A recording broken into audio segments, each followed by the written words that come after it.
नमस्कार दोस्तों, science and poetry यानी विज्ञान और कविता यूट्यूब चैनल में आपका स्वागत है। मैं हूं यशपाल सिंह। सेहत की बात यश के साथ कार्यक्रम में। कार्यक्रम के शुरू में यह जानना आपका हक है कि आखिर स्वास्थ्य के बारे में, आहार के बारे में बात करने की मेरी योग्यता क्या है। तो मैं आपको बताना चाहूंगा कि मैंने हाल ही में न्यूट्रिशन में सर्टिफिकेट कोर्स किया और उसके बाद पोस्ट ग्रेजुएट डिप्लोमा किया। तो मैं पूरी तरह क्वालिफाइड डाइटिशियन हूं। इसलिए इस कार्यक्रम में जो भी कहा जाएगा, जो भी बताया जाएगा, वह तथ्यों पर आधारित होगा, विज्ञान सम्मत होगा या अनुभव जनित होगा।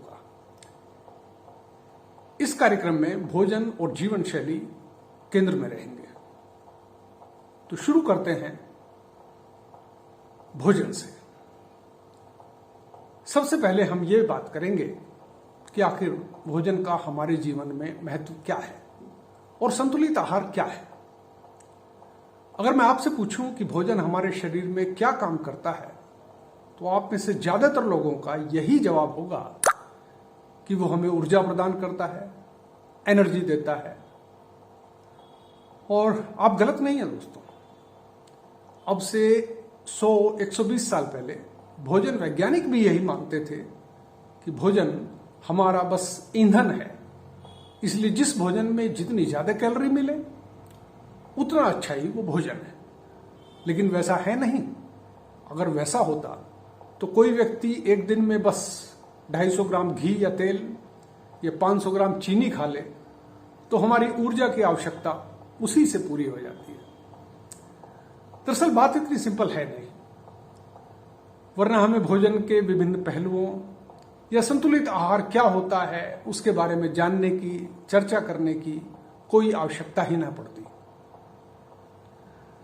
और ना ही ये लो कैलोरी डाइट जैसी बात जो आजकल की जा रही है वो की गई होती। शरीर में मुख्यतः भोजन 3 काम करता है। पहला निर्माण करना, सृजन करना। दूसरा काम है हमारी रोजमर्रा की गतिविधियों के लिए, जैसा हमने अभी कहा, ऊर्जा प्रदान करना। और तीसरा काम है रोगों से लड़ने के लिए शरीर में प्रतिरोधक क्षमता यानी इम्यूनिटी प्रदान करना।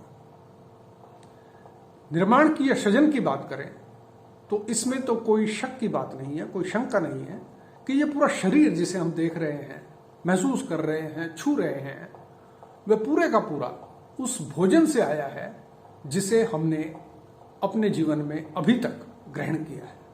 हमारी शुरुआत मां के गर्भ में एक छोटी सी कोशिका से हुई, जिसके साथ हमें मां बाप से कुछ आनुवांशिक गुण भी मिले।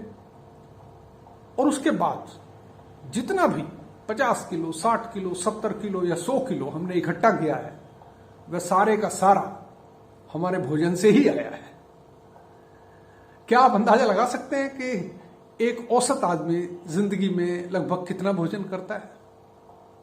एक अध्ययन के अनुसार एक औसत आदमी अपने पूरे जीवन में लगभग 60 मीट्रिक टन या यूं कहे 60,000 किलो भोजन करता है। तो इस 60 किलो के शरीर को मेंटेन करने के लिए 60,000 किलो भोजन करना पड़ता है। खैर, महत्वपूर्ण बात यह नहीं है कि हम कितना भोजन करते हैं। हालांकि महत्वपूर्ण तो है, पर उससे ज्यादा महत्वपूर्ण यह है कि हम भोजन में करते क्या हैं। क्योंकि इनपुट का आउटपुट से सीधा रिश्ता है, जैसा हम जानते हैं। हमारे भोजन का भी हमारे शरीर से उसी तरह का रिश्ता है। हमने जैसा भोजन किया वैसा हमारा शरीर बनता चला गया, और आगे जैसा हम भोजन करेंगे वैसा ही शरीर का निर्माण आगे भी हो जाएगा। और यह अच्छी खबर है। इसका मतलब है हम इसमें सुधार कर सकते हैं।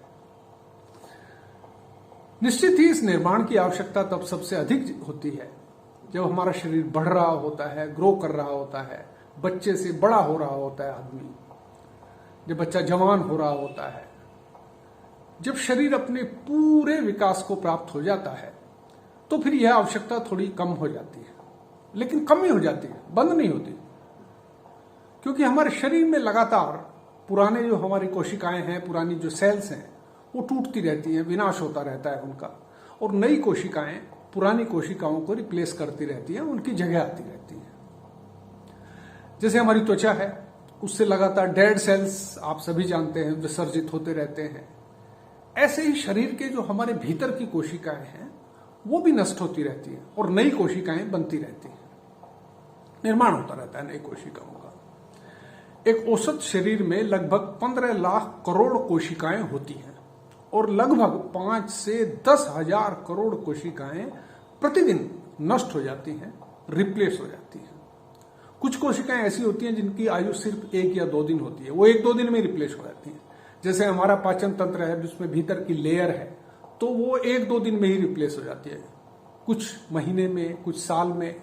कुछ कोशिकाएं ऐसी भी होती हैं जो जीवन भर हमारे साथ रहती हैं, वो कभी नहीं बदलती। जैसे हमारी आंख का लेंस है, सेंट्रल नर्वस सिस्टम है, या हमारे दांत का इनेमल है। मोटे तौर पर यह माना जाता है कि हमारे शरीर में 90% से ज्यादा कोशिकाएं 1 साल में रिप्लेस हो जाती है। इसलिए वो सभी तत्व जो कोशिकाओं के निर्माण में आवश्यक हैं, महत्वपूर्ण हैं, उनकी हमें लगातार आवश्यकता रहती है और हमें रोज लेने होते हैं। इसका एक अर्थ यह भी हुआ कि यदि हम आज से अपने आहार में आवश्यक सुधार कर लें तो अगले सितंबर 2023 तक हमारे 90% सेल्स ऐसे होंगे जो शायद पहले से ज्यादा स्वस्थ होंगे। अर्थात गलतियों को सुधारने का मौका कभी खत्म नहीं होता। भोजन का दूसरा काम है ऊर्जा प्रदान करना। हमारे उन सभी कामों के लिए जो हम करते हैं उसके लिए ऊर्जा की जरूरत होती है। कुछ काम ऐसे भी होते हैं जो हमारे बिना करे भी होते रहते हैं, जैसे शरीर में खून का लगातार बहना, शरीर का हमारे तापमान है वो लगातार एक स्थायी बना रहे, मेंटेन रहे, भोजन हमारा पचता रहे, मस्तिष्क हमारा काम करता रहे लगातार। इस सब में भी ऊर्जा की आवश्यकता रहती है और इस सब के लिए भी ऊर्जा खर्च होती है। इसके बाद आता है हमारा शारीरिक क्रियाशीलता का स्तर, यानी कि जितना ज्यादा हम ऊर्जा को कंज्यूम करते हैं, जितनी ज्यादा हम मेहनत करते हैं, उतना ही ज्यादा जो है हमें ऊर्जा की आवश्यकता पड़ती है। हम कितनी कैलोरी ले रहे हैं, कितनी ऊर्जा खर्च कर रहे हैं, इस पर निर्भर करता है कि हमारे शरीर में ऊर्जा का बैलेंस क्या है, एनर्जी बैलेंस, कैलोरी बैलेंस क्या है। अगर हम मान लिया ज्यादा ऊर्जा खर्च कर रहे हैं और कम कैलोरीज ले रहे हैं तो हमारा शरीर धीरे धीरे कमजोर होता चला जाएगा। और यदि इसका उल्टा है, यानी अगर हम ऊर्जा ज्यादा ग्रहण कर रहे हैं, कैलोरी ज्यादा ले रहे हैं और खर्च कम कर रहे हैं, तो जो एक्स्ट्रा कैलोरी है वो शरीर में जमा होती चली जाएंगी और वो बाद में मोटापे का कारण बनेगी। और ये 1-2 दिन में नहीं होता, लेकिन लंबे समय तक अगर थोड़ा थोड़ा रोज भी होता रहेगा तो स्वाभाविक रूप से उसके दुष्परिणाम या सुपरिणाम जो भी है वो होंगे। इस सब की विस्तृत जानकारी हम आगे आने वाले एपिसोड्स में रहेगी। और तीसरा और महत्वपूर्ण कार्य है रोगों से प्रतिरोध की क्षमता शरीर में पैदा होना, जो भोजन से होती है। संतुलित आहार उसी को कहा जाएगा दोस्तों जिसमें ये तीनों काम करने की क्षमता हो। और ये क्षमताएं किस भोजन में होंगी, उस भोजन में क्या क्या होना चाहिए, इसकी चर्चा हम आगे आने वाले वीडियोस में करेंगे। कौन से भोजन से कौन सी बीमारियों के लिए बेहतर है, नियंत्रण के लिए ज्यादा उपयोगी है, और किस तरह की दिनचर्या से, किस तरह का हमारा एक्टिविटी लेवल हो जिससे हमारे शरीर में ऊर्जा का जो बैलेंस है वो नियंत्रित रहे, वो ठीक रहे, उस सब की भी चर्चा हम आने वाली वीडियोस में करेंगे। और कुछ चर्चा हम जीवन शैली की भी करेंगे कि हम उसे कैसे बेहतर कर सकते हैं। तो ये सब फ्यूचर में हम डिस्कस करने जा रहे हैं। आज के लिए इस वीडियो को यहीं पर खत्म करते हैं, बस अपनी कविता की 2 लाइनों के साथ कि सृजन करे पालन करे करे रोग प्रतिकार, सृजन करे पालन करे करे रोग प्रतिकार, जिसमें तीनों गुण मिले वो सम्यक आहार, जिसमें तीनों गुण मिले वो सम्यक आहार। तो अगले एपिसोड्स में हम वो बातें करेंगे कि वो कौन से तत्व होंगे जो भोजन को संतुलित बनाते हैं, सम्यक बनाते हैं। आज इतना ही दोस्तों, और अगले हफ्ते हम फिर मिलेंगे। आपसे अनुरोध है कि इस चैनल को लाइक करें, सब्सक्राइब करें, अपने कमेंट करें और अगर आप चाहते हैं कि यह सूचना आपके जानकारों तक पहुंचे तो कृपया इसको शेयर भी करें। आपकी कोई भी फीडबैक मेरे लिए बहुत महत्वपूर्ण रहेगी और इस प्रयास को सार्थकता प्रदान करेगी।